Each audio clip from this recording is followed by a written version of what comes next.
Hello everyone. हम लोग पिछली वीडियो में पाषाण काल समझ चुके हैं। पाषाण काल क्या होता है, पूरा पाषाण काल क्या होता है, मध्य पाषाण काल क्या होता है, नव या उत्तर पाषाण काल क्या होता है, ये कितने ईसा पूर्व से लेकर कितने ईसा पूर्व तक था, ये भी हम लोग समझ गए। वहाँ पे क्या क्या पुरातात्विक साक्ष्य मिले हैं, ये भी हम लोग समझ गए। तो हम लोग का क्या प्राक इतिहास खत्म है। ठीक है, आज हम लोग क्या देखेंगे, आदि ऐतिहासिक काल। हिस्ट्री को हम लोग कितने भागों में बांटे थे, 3 कालखंडों में। प्राक ऐतिहासिक काल,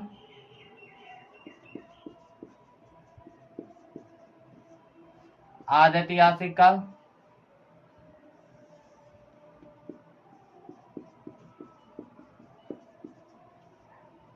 और ऐतिहासिक काल।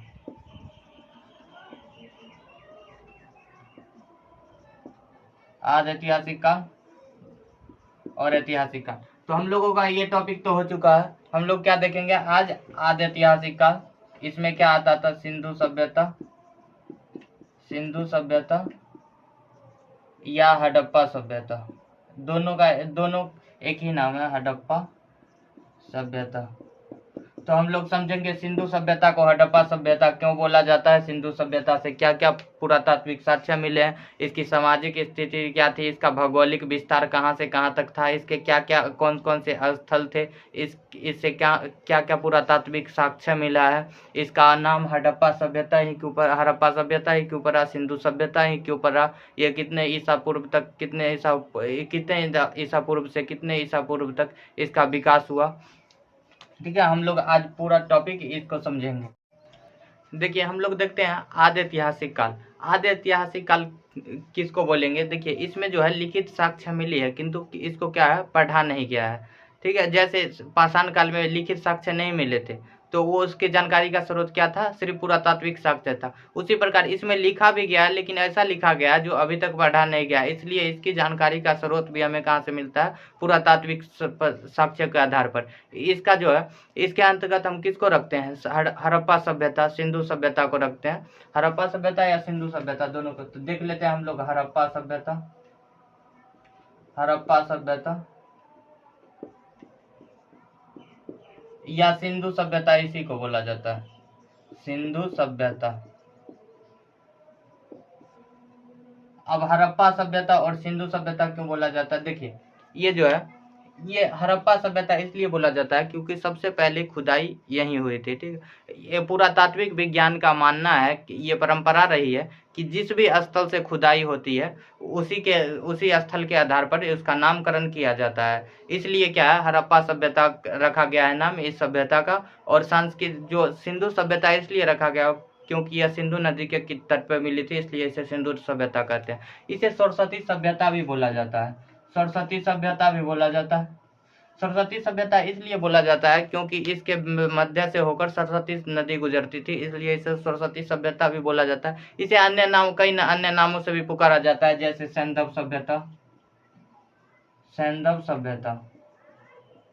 ठीक है, ये जो हड़प्पा सभ्यता की सबसे पहले खुदाई दयाराम साहनी ने की थी, दयाराम साहनी ने की थी। ठीक है, कब, 1921 में।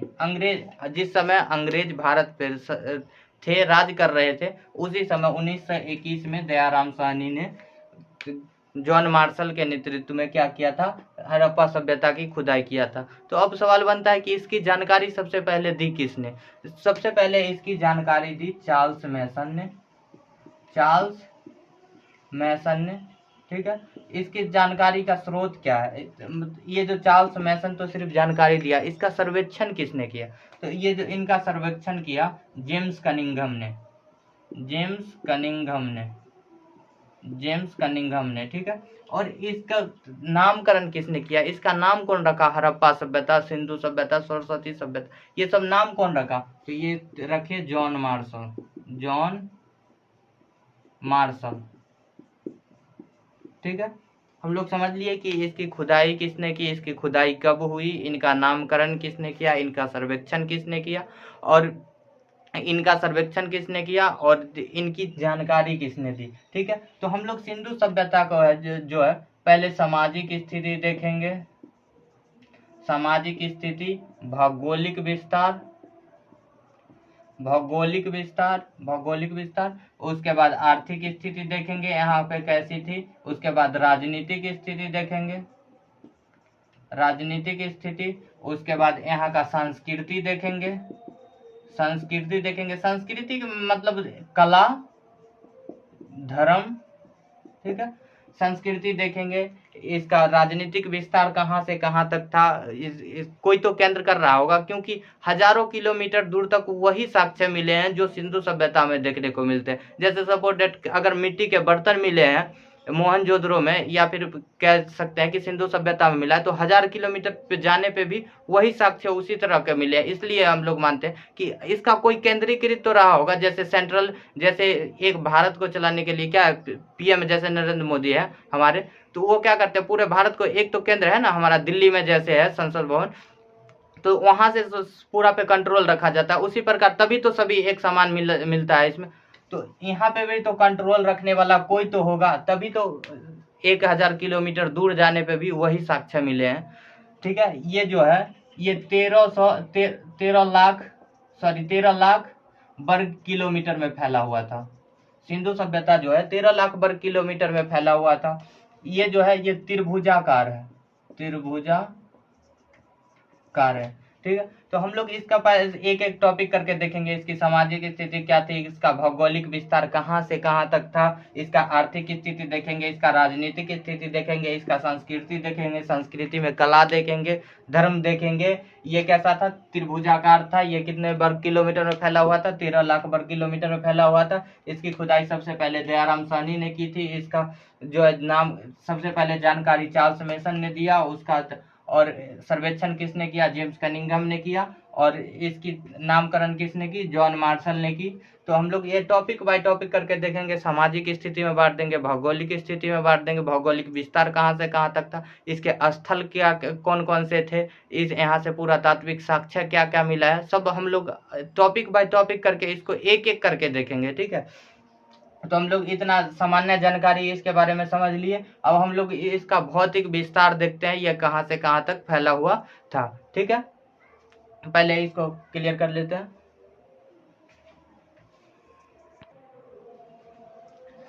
अब हम लोग देख लेते हैं हड़प्पा सभ्यता और सिंधु सभ्यता का भौगोलिक विस्तार जो है वो कहाँ कहाँ तक फैला हुआ था। हड़प्पा सभ्यता या सिंधु सभ्यता, सिंधु सभ्यता, इसका हम लोग भौगोलिक विस्तार देख लेते हैं। भौगोलिक विस्तार की कहाँ कहाँ तक फैला हुआ है। देखिए ये अफगानिस्तान में भी देखने को मिला है, अफगानिस्तान में भी देखने को मिला है, ये जो है पाकिस्तान में तो मिला ही है, और ये भारत में भी है। ठीक है, तो ये 3 जगह से हमें देखने को मिले हैं। अब भारत में कहाँ से मिले हैं, राजस्थान से, राजस्थान से, गुजरात से, राजस्थान से, गुजरात से, हरियाणा से, राजस्थान से भी मिले हैं, गुजरात से भी मिले हैं, हरियाणा से भी मिले हैं, जम्मू एंड कश्मीर से भी मिले हैं। ठीक है, और कहाँ से मिले हैं, महाराष्ट्र से मिले हैं, महाराष्ट्र से मिले हैं, उसके बाद पंजाब से मिले हैं,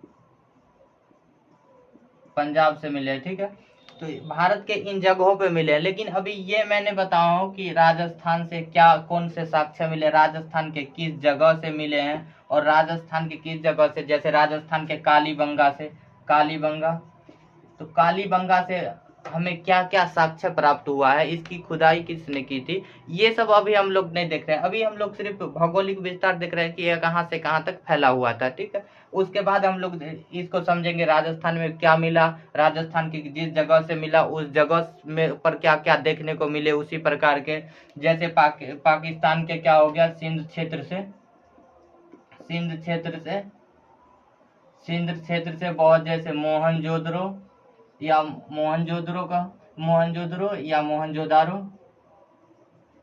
मोहनजोदड़ो, एक मूवी भी बनी है मोहनजोदड़ो पर, इस पे मोहनजोदड़ो पर एक मूवी भी बनी हुई है, मोहनजोदड़ो चांद हुदरो, मोहनजोदड़ो चांद हुदरो। ऐसे ही बहुत से जगहों से मिले हैं। ऐसे तो 2800 स्थल प्राप्त है, ठीक है, सिंधु सभ्यता का जो है वो 2800 स्थल प्राप्त है, लेकिन अभी तक जो है 2800 स्थल की जानकारी हमें मिल चुकी है, लेकिन क्या है कि सिर्फ 5% ही खुदाई हुई है इसकी, हड़प्पा सभ्यता की। क्योंकि अभी तक इसलिए खुदाई नहीं 5% ही हुई है, क्योंकि इसमें बहुत अधिक मात्रा में पैसे की जरूरत होती है इसकी खुदाई के लिए, तो गवर्नमेंट को जो है एक ही काम नहीं रहती है, ठीक है, खुदाई करना ही नहीं और सभी देखना है। अब तो भारत की स्थिति जानते ही हैं, इसलिए क्या है कि इसकी खुदाई में 1921 के बाद से अभी तक पूरी इसकी खुदाई 5% ही हो पाई है। इसलिए वो भी अंग्रेज के जमाने में जितना हुआ उतना ही हुआ, उसके बाद कभी कभी थोड़ा थोड़ा होते रहता है, लेकिन अभी तक 5% ही हुई है, जबकि 2800 स्थल मिल चुका है, ठीक है। तो अफगानिस्तान में भी बहुत से जगह ऐसे हैं, तो सभी जगह तो हम लोग नहीं देख पाएंगे, 2800 स्थल कैसे देख पाएंगे, लेकिन जो हमारे लिए जरूरत है वो सभी देख लेंगे, ठीक है। तो हम लोग जरूरत के हिसाब से देख लेंगे, उतना 2800 याद करने से क्या फायदा है, हम लोग जितना जरूरत है, जितना हमें एग्जाम में पूछा जाएगा हम लोग उतना देख लेते हैं, ठीक है। तो इसको पहले क्लियर कर लेते हैं, उसके बाद हम लोग टॉपिक बाय टॉपिक देखें। भारत के राजस्थान से क्या मिला है, भारत के राजस्थान में कालीबंगा जैसे हो गया, कालीबंगा से क्या मिला है, गुजरात में जैसे लोथल हो गया, धौलावीरा हो गया, यहाँ से क्या क्या मिला है, सुरकाडोर हो गया, हरियाणा से जैसे हरियाणा से बनावली हो गया, राखी गढ़ी हो गया, यहाँ से क्या मिला है, जम्मू एंड कश्मीर के मांदा से हमें क्या मिला है, महाराष्ट्र के दयामाबाद से हमें क्या मिला है, पंजाब से क्या मिला है, कालीबंगा में कौन कौन सी चीजें मिले, सब एक एक करके देखते हैं, ठीक है। फिर पाकिस्तान के कुछ मोहनजोदड़ो से देख लेंगे, चंदहुदरो से देख लेंगे, ऐसे 2-4 स्थल के नाम याद कर लेंगे जो हमें एग्जाम में पूछ जाने की संभावना हो, ठीक है। उतना 2800 स्थल एक बार में पढ़ा भी नहीं जा सकता और याद है, ऐसे भी हम लोग को पुरातात्विक वैज्ञानिक थोड़ी ना बनना है, हम लोग स्टूडेंट है, स्टूडेंट की तरह पढ़ लेंगे, ठीक है। देखिए हम लोग पहले क्या देख लेते हैं, पहले सबसे बड़ा स्थल सिंधु सभ्यता का जो है वैसे वैसे करके देख लेंगे। तो सबसे पहले पाकिस्तान के जो मोहनजोदड़ो है, जैसे पाकिस्तान हमारा भौगोलिक विस्तार में आता था, पाकिस्तान इस समय जब खुदाई हुई थी सबसे पहले 1900, उस समय तो भारत के साथ पाकिस्तान तो भारत के अंदर ही आता था ना, ठीक है। तो पाकिस्तान के जो है एक मोहनजोदड़ो है, मोहनजोदड़ो, ठीक है, चांदहुदरो, चांदहुदरो, चांदहुदरो, चांदहुदरो, अमरी, ये सब स्थल है, और कोट डीजी, कोट डीजी। तो ये सब टॉपिक बाय टॉपिक करके हम लोग देख लेंगे। उसके बाद जो इम्पोर्टेंट है, जैसे मोहनजोदड़ो इम्पोर्टेंट है, चांदहुदरो इम्पोर्टेंट है, ये दोनों उतना इम्पोर्टेंट नहीं है, क्योंकि एग्जाम के ट्रेंड जो रहा है वो मोहनजोदड़ो चंदहुदरो से भी एक एक कभी कभी क्वेश्चन आ जाया करता है, ठीक है। तो हम लोग देख लेते हैं मोहनजोदड़ो में हमें क्या क्या मिला है, यहाँ इसकी खुदाई किसने की है, ठीक है। देखिए मोहनजोदड़ो की खुदाई 1922 में जो है राखल दास बनर्जी के द्वारा किया गया था, राखल दास बनर्जी के द्वारा किया गया था इसकी खुदाई। ये जो है ये सिंधु सभ्यता का सबसे बड़ा स्थल है, सिंधु सभ्यता का सबसे बड़ा स्थल है, सबसे बड़ा स्थल है मोहनजोदड़ो, क्या है, सिंधु सभ्यता का सबसे बड़ा स्थल है। यहाँ से बहुत बड़ी मात्रा में मृतकों का टीला मिला, मृतकों मतलब मरा हुआ सब मिला, बहुत बड़ी मात्रा में मृतकों का टीला मिला है, मृतकों का टीला, ठीक है। उसके बाद यहाँ से क्या मिला है, यहाँ से जितना पूजा का सामान होता है, जैसे पंडित का समझ लीजिए, पंडित जी का जितना भी सामान होता है सब यहाँ से मिला, जैसे पुरोहित आवास मतलब गांव की भाषा में पंडित जी बोला जाता है, जिसको पुरोहित बोला जाता है, ठीक है। पुरोहित आवास, यहाँ से घर में कुआं देखने को मिला है, घर में कुआं देखने को मिला है, विशाल स्नानागार, विशाल स्नानागार, विशाल स्नानागार, विशाल स्नानागार का क्या मतलब हुआ, जैसे अभी प्रेजेंट टाइम में जो है वो स्विमिंग पूल जो है वही विशाल स्नानागार देखने को मिला है। ये विशाल स्नानागार स्विमिंग पूल की तरह ही होता था। यहाँ से जो है अन्नागार मिला है। अन्नागार, अन्नागार मतलब अनाज का भंडार, FCI जैसे हो गया, ठीक है। अन्नागार, पुरोहितावास, सूती वस्त्र, सूती वस्त्र। यहाँ से चौड़ी सड़क देखने को भी मिला, चौड़ी सड़क। सोचिए इतना इतना कब से, इसका विकास कब से हुआ था, सिंधु सभ्यता का विकास कब से हुआ था, 2600 BC से 1900 BC तक। कभी कभी देखने को आपको मिलेगा 1900 BC से 1750 BC तक भी किसी किसी बुक में आपको देखने को मिलेगा, ठीक है। इसलिए सभी बुक में सभी तरह जैसे जैसे अनुमान ही तो लगाना है ना, लिखा हुआ कहीं साक्ष्य तो प्राप्त है नहीं, पुरातात्विक साक्ष्यों से जानकारी मिलती है, इसलिए किसी किसी बुक में देखने को मिला। लेकिन 2600 BC से 1900 BC के बीच ही माना जाता है कि इसका विकास हुआ था। उतना साल पहले 2600 BC मतलब ईसा पूर्व, ईसा मसीह के जन्म से पहले से 2600 ईसा पूर्व से क्या हुआ था, इसकी जानकारी मिली थी सिंधु सभ्यता तक। तब भी चौड़ी सड़क देखने को मिला।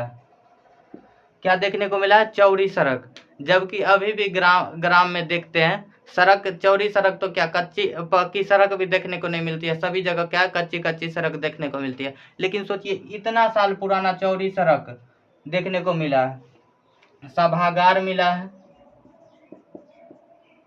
सभागार मिला है यहाँ से, ठीक है, देखने को मिला। यहाँ पर से पशुपति शिव की मूर्ति मिली है, पशुपति शिव की मूर्ति मिली। देखिए पशुपति शिव के इस इतिहासकारों का जो मानना है, पुरातात्विक वैज्ञानिक का जो मानना है, वो मानते हैं कि ये जो थे, ये शिव जो अभी महादेव है, उनके पहले प्राचीन महादेव उनको माना गया। पशुपति शिव जो प्राचीन शिव माना गया, ठीक है। तो और एक मिला है कांसे की नर्तकी, कांसे की नर्तकी मतलब यहाँ पर क्या मिला, कांसे की नर्तकी कहने का मतलब क्या है, कांसा का भी विकास हो गया था, तो कांसा सभ्यता भी हड़प्पा सभ्यता के अंदर ही जुड़ गया, ठीक है। यहाँ से तांबे का ढेर मिला, तांबे का बहुत बड़ी मात्रा में ढेर मिला, बहुत बड़ी मात्रा में ढेर मिला है, ठीक है, तांबे का।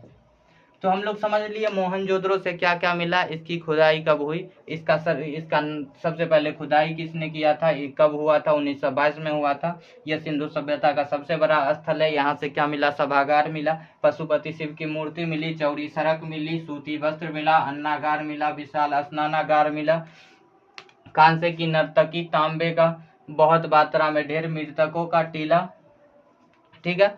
अब हम लोग समझते हैं कि चंद्रहुदरो से क्या मिला है, ठीक है। उससे पहले हम लोग इसको क्लीन कर लेते हैं। हम लोगों ने मोहनजोदड़ो देख लिया, अब हम लोग देखेंगे चंद्रहुदरो। पाकिस्तान में ये स्थित है, चंद्रहुदरो,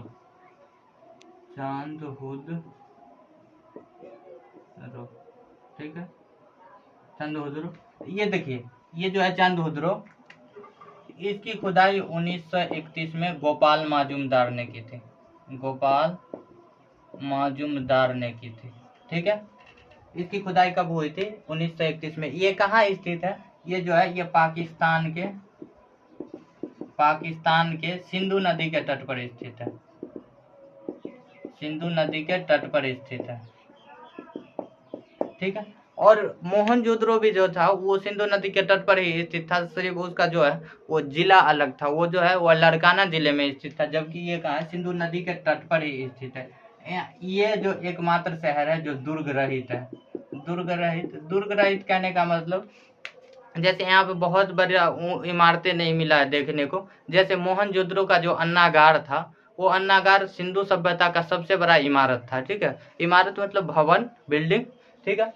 देखिए ये जो है चंद्रहुदरो, ये दुर्ग रहित था, और यहाँ से यूँ समझ लीजिए महिलाएं से जुड़ी हुई जितनी भी सामानें हैं वो यहीं पर देखने को मिली है। जैसे मेकअप सामग्री जितने भी मेकअप सामग्री में जितने भी महिलाओं से जुड़ी हुई है सब आ जाते हैं, ठीक है। जो आज बहुत बड़ी मात्रा में देखने को मिलता है हम लोग को मेकअप सामग्री। देखिए यहाँ से जो मिला है वो सुई मिला है, ठीक है, गुड़िया मिला है, अलंकृत ईंट मिला है, अलंकृत ईंट, डिजाइन किया हुआ ईंट, ठीक है। और बिल्ली का पीछा करता हुआ कुत्ता, बिल्ली का पीछा करता हुआ कुत्ता, मेकअप सामग्री, मेकअप सामग्री, ठीक है। यही सब मिला है कहाँ से हमें, चंदहुदरों से। 1931 में इसकी खुदाई हुई, किसने की, गोपाल मजूमदार ने की। यह कहाँ स्थित है, पाकिस्तान के सिंधु नदी के तट पर स्थित है, ठीक है। यहाँ से महिलाओं से जुड़ी हुई सभी सामान मिली है, और यह जो है ये दुर्ग मात्र एक दुर्ग रहित है, ठीक है। तो आज के लिए हम लोग इतना ही रखते हैं, क्योंकि ये बहुत ज़्यादा हो गया है। आई होप आप लोग जो पाषाण काल सही ढंग से पढ़ लिए होंगे, और ये जो आज हम लोग देखे हैं सिंधु सभ्यता का कुछ हिस्सा, ये आप लोग पढ़ लीजिएगा सही ढंग से, ठीक है। पढ़ते रहिए, मिलते हैं अगले वीडियो में। बेस्ट ऑफ लक, जय हिंद।